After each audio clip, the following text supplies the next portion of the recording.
the McDonagh and the McDonagh, this Tom Kenya and Osha. Today we talk about Minker Bjors and Fiends in the Respawn. I just think it's important, our language is important to us, so I think it's important to get that. So again, time is indeed our master, and time is it's a horrible big clock that keeps going tick-tock and never stops. And that was my mother, the Lord of Mercy's definition of hell. But today, sadly, time is our master, so I'll arrive at that very quickly. And what I need to say today and what I want to say today is really important for us as travellers to understand that there is a lot of supports out there. We need to recognise them, we need to access them.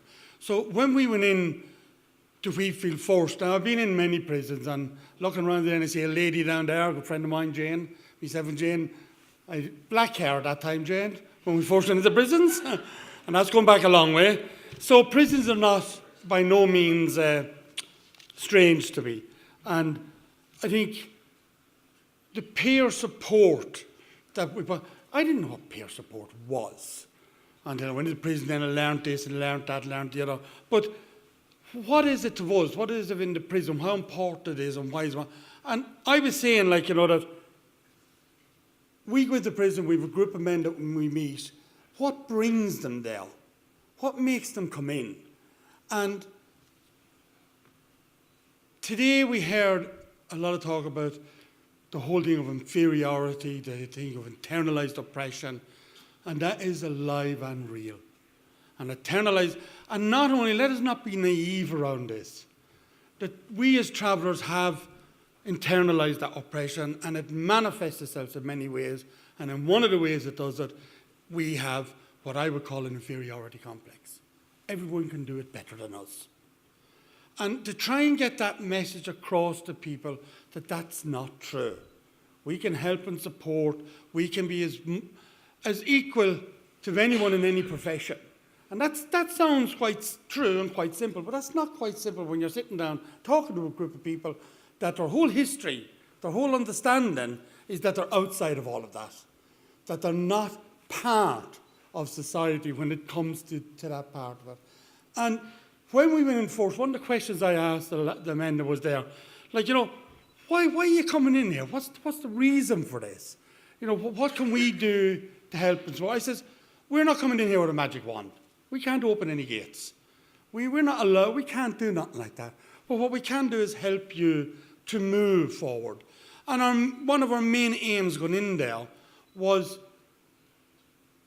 to encourage, to support, and to bring along the men to engage with what already existed. We didn't have to invent a new wheel. There was already an education happening there.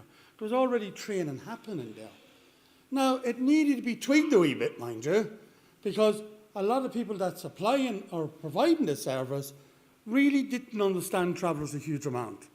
So again, as Nell says earlier on about the staff, and we feel they're absolutely brilliant, we went to them, and they put in place for us training for the officers and for the staff and for the administration. And that was every bit as important, that we actually got access to training with officers.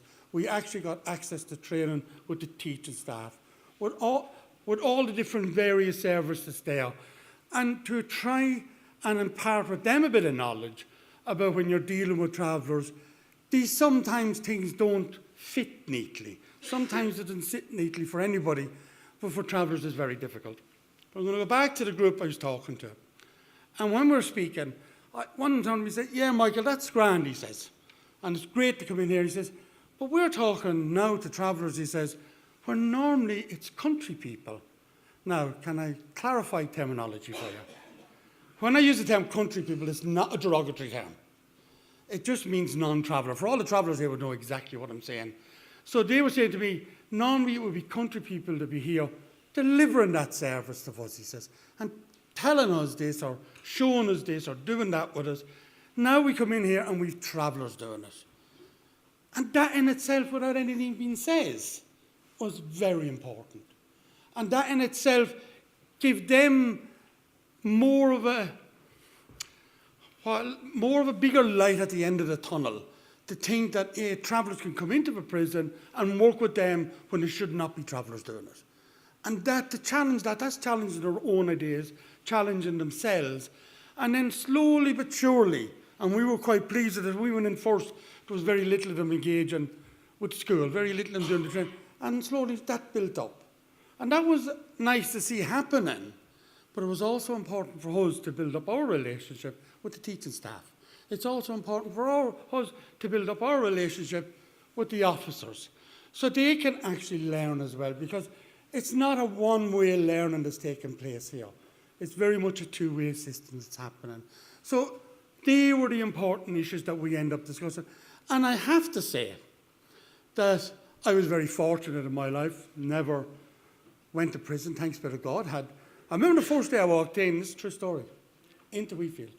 Walked in, and lo and behold, met an officer who was a cousin of mine. And also met a cousin of mine on the other side of the bars. And I said, this is really going to be interesting. Well, here I had family on both sides of the bars, and how was I going to deal with that?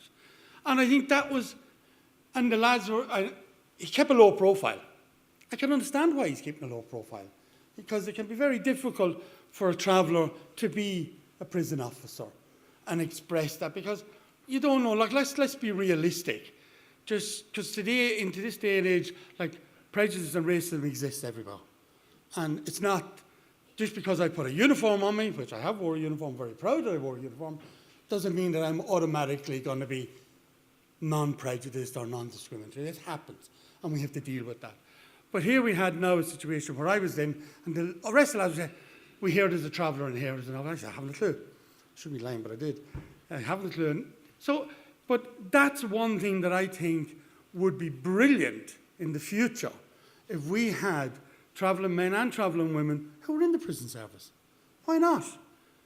It's already started, let's do it. And I'm very, very fortunate to be able to say today that my grandson is now really aiming in that direction. And I'm quite pleased that's going to happen. And hopefully he gets through and gets in. And again, more of that to happen will help not only tell, because travellers are